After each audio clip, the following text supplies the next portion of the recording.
D'où viennent les fêtes de fin d'année, la fête de Noël? Accroche-toi bien dans cette vidéo, je vais te révéler les mystères cachés de toutes ces fêtes de fin d'année. Alors, enregistre cette vidéo, partage, accroche-toi, ça va être une dinguerie. En fait, Noël, ça vient d'anciennes fêtes païennes, des fêtes nordiques. On fêtait ce qu'on appelle le solstice d'hiver. Et on mettait en fait un arbre à l'intérieur de chez soi pour symboliser la vie. On peut parler d'arbre de vie et on brûlait des feux de cheminée pour avoir de la chance, de la bonne fortune. Donc ça vient de fêtes païennes, on fête le solstice d'hiver. Et maintenant, on va se déplacer en Grèce. Il y a le culte d'une divinité solaire qu'on appelle le dieu Mitra, le dieu solaire. Les Grecs, ils étaient là, Mitra.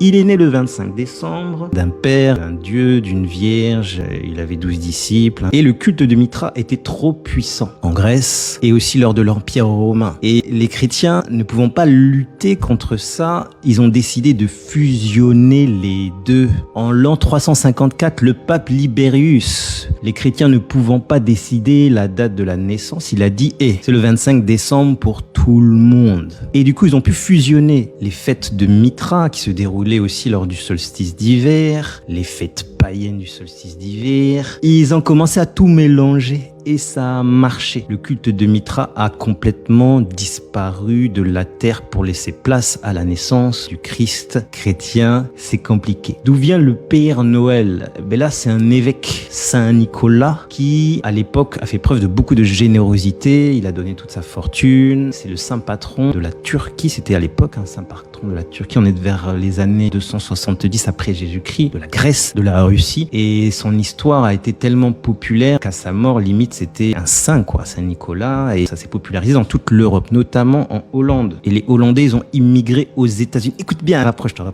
Tiens.